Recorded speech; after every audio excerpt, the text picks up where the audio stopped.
Hi, I'm Dave, and this is the user guide to the 1500 V3. Once you get your 1500 V3 at home, unbox it, take everything out. Let's make a quick assessment, make sure everything's there. We do double check before we send them out, but just so you are sure. You'll have your frame. You will have two drive wheels, a left and a right drive wheel. You will have your anti-tip wheel. You will also have a remote with the charger. You'll have a battery with your charger, and then your accessory bundles. Your umbrella with a bolt. You'll have a drink holder, and then you will have your new scorecard holder. Make sure everything's there, then we'll go through, piece them together individually. The first part of your assembly with the 1500 V3 is going to install the drive wheels and then the anti-tip wheel. With the drive wheels, there's two ways to verify a left and right. First, there's going to be an R and an L stamped on the inside of both wheels. Secondly, you can double check the tread pattern. What you'll see is this is a right wheel, but the tread pattern, when you're standing behind the cart, these arrows should be pointing forwards. This is going to give you the best traction on the course. So to get these guys installed, if we look at the motor axle right here, you'll see two little notches. To get them installed, we'll install on the inner notch to engage the motors. So a little pin on the wheel, you'll depress that, slide it onto the motor axle. Let's get that done. All right, that's the first one. On the second one, we'll do the same thing. Just double verify this one says L, and as I stand behind, that chevron's going forwards. And every once in a while, a little tricky to slide them on. You just might have to twist that wheel to engage these four bolts into that drive collar.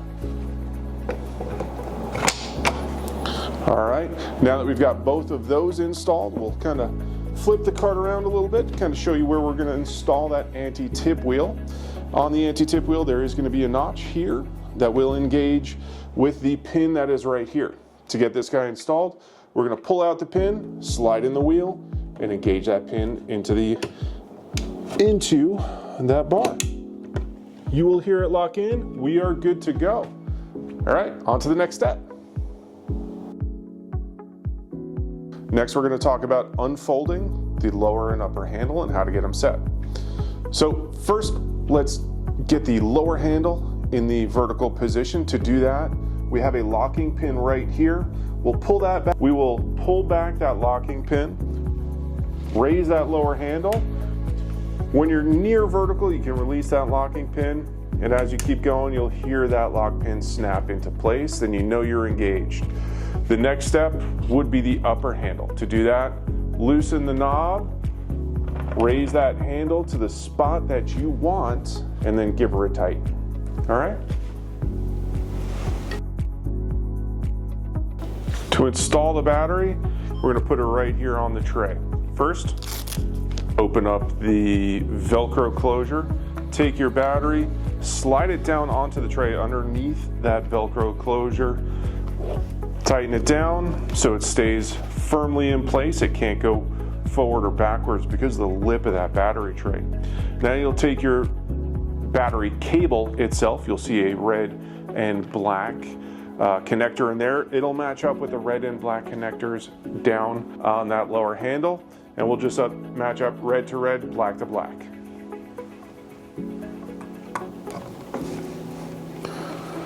All right, double check up your handlebar. You should have a blue light. So now that we have our handle unfolded and our battery installed, install the umbrella holder. Put this in, screw it on, adjust to the proper height, tighten it down. We'll now install the large drink holder. This will install with this large opening over the opening of here. Put it down, push it down, and it's locked in place. When installing the Scorecard holder, you'll have your Scorecard holder and your tool-free installation nut. I find it easiest to start with the Scorecard holder upside down. Place it over your installation place. Take your nut, install, get it almost all the way installed. Loosen it up a little bit. Rotate to your preferred location and then tighten it down.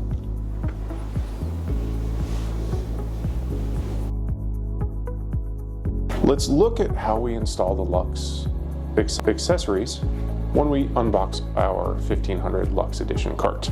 The accessory mount's already going to be mounted on your cart, and the grips will already be installed as well.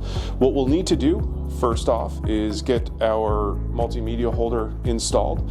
So we will unscrew this bolt here as well as the plastic cap that is there.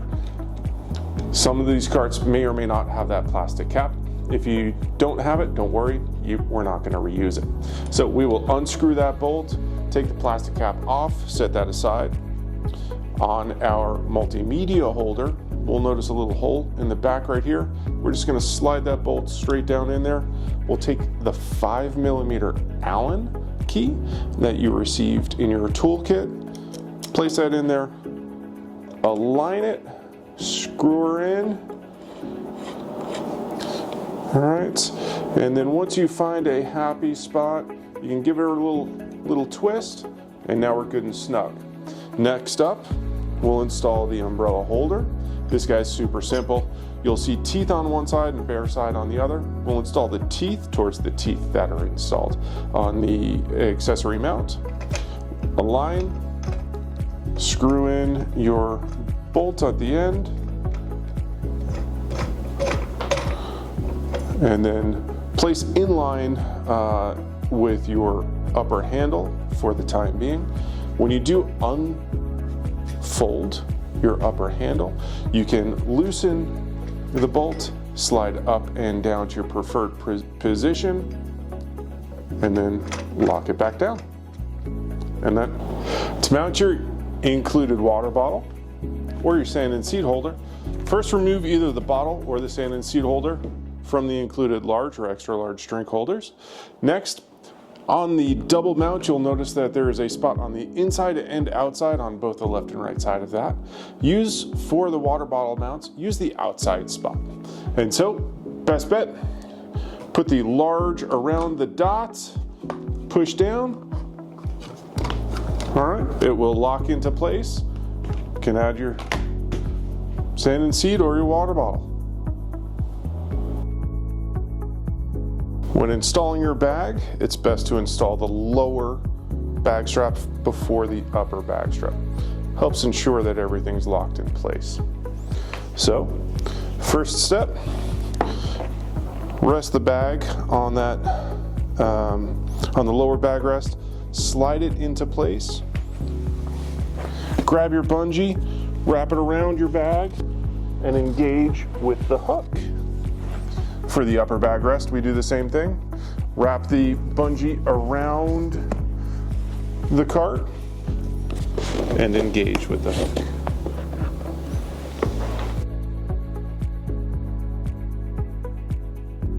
To lower the handles, first we'll do that lower handle, then the upper handle. To do the lower handle, pull that pin out, fold it down, and then on the knob on the bottom, we can loosen this up. And then gently, so we don't break anything, slide that handle down.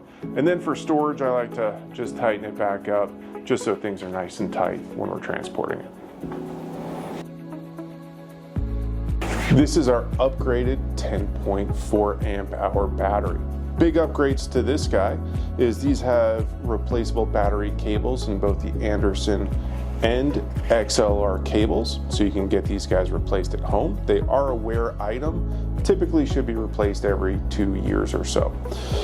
Additionally, On these batteries, we now have an LED status light indicator. So we have a button here, light comes on for about 5 seconds. You should see 5 different LEDs that'll light up, 5 being the most. As you go down in charge, so will the LEDs down to 1. We've also upgraded the neoprene battery sleeve to have that window to allow you to see that LED status indicator. So Dave, how do you charge the battery? Super important question. With these batteries and all high-powered batteries, it is always best with your battery to plug your battery into your charger first, red to red in this case, and then your charger into the wall. This will help prevent any false positives on your charger or any arcing between your charger and your battery. When it's time to unplug the battery, unplug the charger from the wall first, and then unplug the charger from the battery. Good to go. This is our V3 rechargeable remote. Easy way to identify this guy is the silver face with the colored buttons. Also, it will have an integrated belt clip on the back. To charge this guy, you're going to use the charging port down bottom, and then use this. When charging your remote, use the supplied cable and USB charging brick. Be careful with using a supercharger brick, as those may damage the battery inside the remote. To turn on the cart, all you have to do is plug in the battery. The cart will boot up in trolley mode. An intermittent flash, about 2 seconds on with a quick flash off, indicates you're in trolley mode. While in trolley mode, it is best to start and stop the cart using the on-off button. If for some reason you need to pull the cart back towards you, it is advised to dial the speed dial all the way back to 0. This will put the cart into neutral, and you can pull that cart 5 or 6 feet back as needed. If for some reason you need to pull the cart further, it is advisable to use freewheel mode. While in trolley mode, when you stop the cart, you do have the ability to use the send ahead function. To use the send ahead function, you can hit the button right here 1, 2, or 3 times. The first button push will send the cart ahead 15, second 30, and the third button 45 meters ahead. Again, notice the rapid flash on the handlebar while the send ahead feature is underway. This is the flash sequence for 30 meters.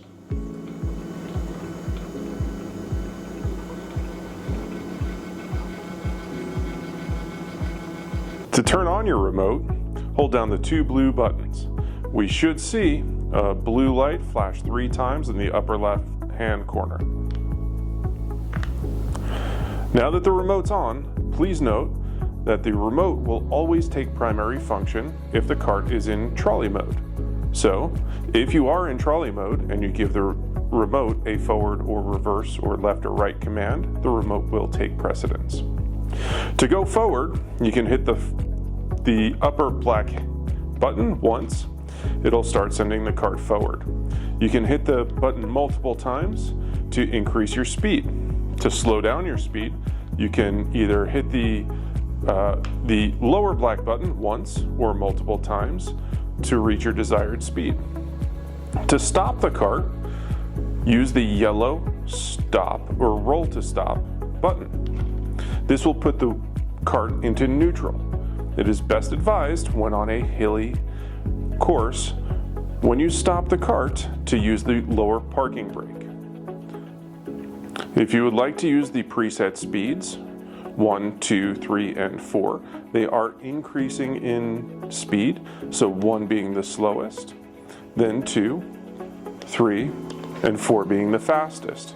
These are pre-programmed from the factory and can be adjusted to your liking. We will show that in another video. To turn off the cart, All you have to do is unplug the battery and turn off the remote.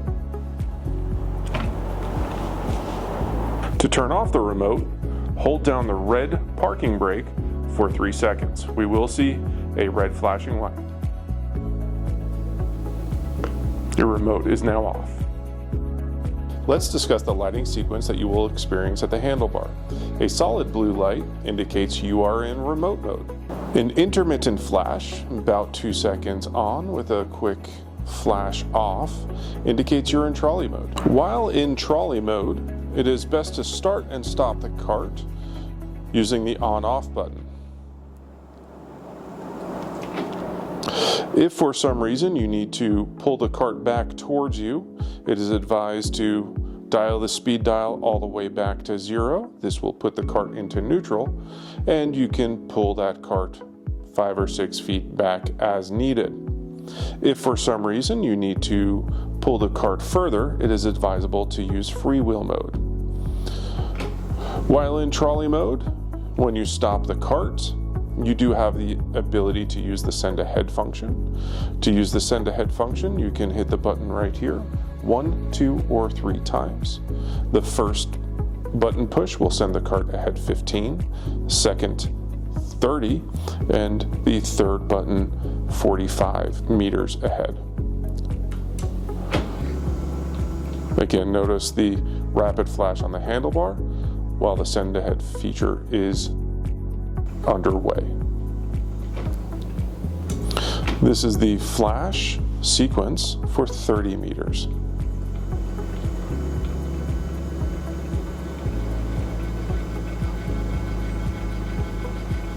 The other lighting sequence that you would see on the handlebar will be when you are in standby mode and you try to pair the remote. To pair your remote and your receiver, first, move your cart into standby mode. So hold down the on-off button for 2 seconds. You will see the on-off flash. Next, on your remote, turn your remote on. Hold the 2 blue buttons. You will see a blue flashing light on the remote. And next, we will hold down the 3 and 4, the 2 bottom black buttons. Up top on the remote, you will see a red and blue light. And then over here, you will also see a rapid flash. 1, 2. Rapid flash. Now that the rapid flash has ended, the remote and receiver are paired. To confirm the pairing has taken, hold down the on-off button for 2 seconds. Now that we are in remote mode, give the remote a command to test.